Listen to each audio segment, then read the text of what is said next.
Once upon a time in central Italy, there was a group of people called the Latins. One group of Latins lived in a swampy area near the Tiber River. Over time, these Latins drained the swamp, built a city, created an empire, and ruled their known world for roughly 1,000 years. The city they built was Rome. Its mythical founders were Romulus and Remus, twin sons of Mars, who were abandoned in the Tiber River and then raised by a wolf and also some shepherds. Stuff happened. Romulus killed Remus and became the first king of Rome. Things were off to a good start. The Romans dated this to what we'd call 753 BCE, although we have archaeological evidence for people living in the area from as early as the thousands BCE, so they were a bit off. After Romulus, according to legend, came 6 more kings: Numa Pompilius, Tullus Hostilius, Ancus Marcius, Tarquinius Priscus, Servius Tullius, and Tarquinius Superbus. The last 3 kings were Etruscan. That's another group of people who lived in central Italy. Tarquinius Superbus, the last of the kings, was so named because of his arrogant behavior. Due to his own crimes and the crimes of his family, notably the rape of Lucretia, the Romans had had enough of the whole monarchy thing and kicked Tarquin out in 509 BCE.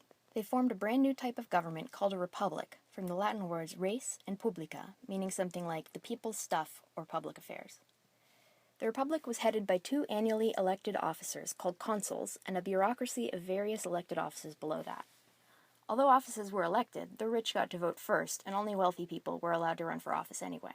It's more of an oligarchy or plutocracy than a true democracy. This form of government persisted more or less until the 1st century BCE, when civil wars between strong men like Sulla and Marius, Caesar and Pompey, and Antony and Octavian led to a complete breakdown. With Octavian's victory in 31 BCE over Antony and Cleopatra, the Roman state transitioned into what we call the Principate or Empire, which was headed by the princeps, or emperor.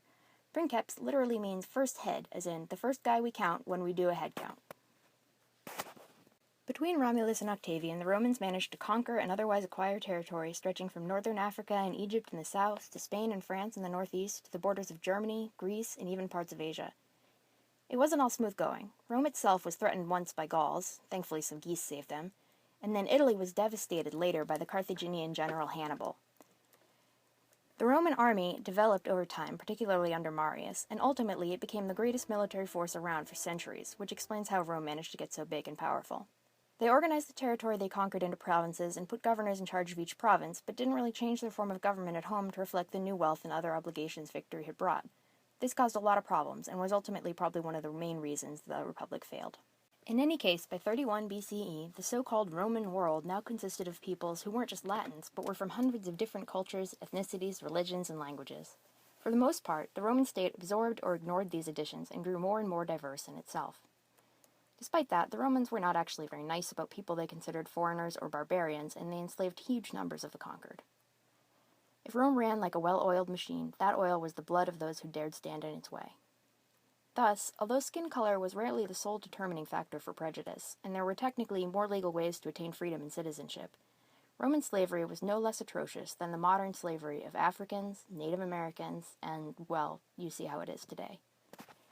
There is a lot to say about this and a lot to argue about, but I think it's important to at least pause and acknowledge that the Roman Empire, however great, was built on the backs of slaves.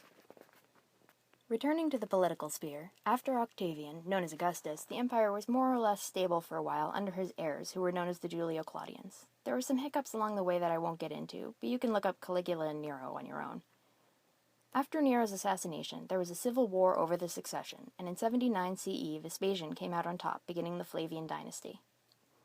Rome's borders continued to expand through conquest, and the empire reached its largest geographical extent during the Emperor Trajan's reign around 117 CE. Trajan is known as one of the 5 good emperors. These guys ruled from 96 to 180 CE. Why are they so good? One traditional explanation is that they chose as their heirs experienced adult men rather than whichever of their kids happened to survive long enough to take up the reins. But it might just be because none of them had sons. Nerva adopted Trajan, who adopted Hadrian, who adopted Antoninus Pius, who adopted Marcus Aurelius, who screwed it all up by appointing his son Commodus as his heir. Mostly, though, they were good because some white dudes with beards in the 19th century decided they were. In the following centuries, stability came and went, reaching an all-time low between 235 and 284 CE, a period we call the 3rd Century Crisis. Some of this was due to inexperienced young emperors, like this guy who was 13. A lot of the crisis had to do with an increasingly powerful conservative bureaucracy that refused to change with the times. Some of it was perhaps due to increasing pressure on the frontiers. Maybe some of it was due to emperors leading from the front and getting killed, occasionally even by their own soldiers. Valerian, the emperor in 260 CE, actually got captured by the enemy, which was a huge humiliation for Rome and led to the empire splitting into three parts for several years. These divisions reflected a larger pattern of the empire as a whole and its armies becoming more and more separatist and localized. During the 3rd century crisis, there were more than 20 emperors in 50 years. In 284 CE, Diocletian came to power and formalized the separation by creating the Tetrarchy, or four-ruler system, where 2 emperors and 2 heirs, known as the Caesars, had control of different parts of the empire. Things stabilized for a while, but they still weren't very good. The economy was in crisis, and conflict within the government remained a problem. The Tetrarchy fell apart rather quickly after Diocletian's retirement in 305 CE, and after a series of civil wars, Constantine came to power. Constantine was the son of one of Diocletian's Caesars. He reunited the eastern and western parts of the empire and moved the capital from Rome to Byzantium in Turkey, which he renamed Constantinople. Now it's Istanbul. Plenty of other emperors had ruled from outside of Rome, but this time it stuck. On his deathbed, by the way, in 337 CE, he made Christianity the official religion of the Roman Empire. It was kind of a big deal. His heirs were supposed to share power, but that didn't really work out, surprise, surprise. More emperors fought with one another and reunited, and then fought some more, and the emperor in the east, Theodosius, let some Visigoth refugees move in. The Visigoths were a Germanic people whose home was threatened by the Huns. Theodosius died in 395 CE, and the Visigoths pressured the other western emperor, Honorius, for more land and power. He said no, so in 410 CE they sacked Rome, which was at this point kind of a backwater anyway. Roman provinces in the west began to break up and form new independent states, while in the east the Huns totally annihilated the northeastern frontier. Things continued to deteriorate until 476, when the last Roman emperor in the west, a boy ruler named Romulus Augustulus, was finally deposed by a Vandal general called Odoacer. The Western Roman Empire was no more. The Eastern Empire, ruled from Constantinople, which was called the Byzantine Empire, continued more or less until 1453, or arguably until the end of the Ottoman Empire after World War I, but that's a different story. So, Rome. It started in an Italian swamp, and at its height it controlled most of Europe and large parts of Africa and Asia. Its armies, traders, colonists, and slaves brought Roman roads, engineering, architecture, money, religions, art, and goods throughout Europe and the East. The Latin language took over in the West, where with time it developed into what we know as the Romance languages, Italian, French, Spanish, Portuguese, and Romanian, which in turn spread all over the globe with European imperialism. The marriage of Anglo-Saxon, a Germanic language, Latin, and French ultimately coalesced into something we start calling English after about 600 CE.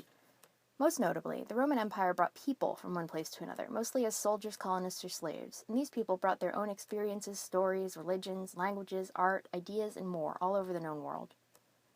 It's often been said that Greco-Roman culture is the foundation of Western civilization. There are a lot of issues with that idea, but let's leave those aside for now.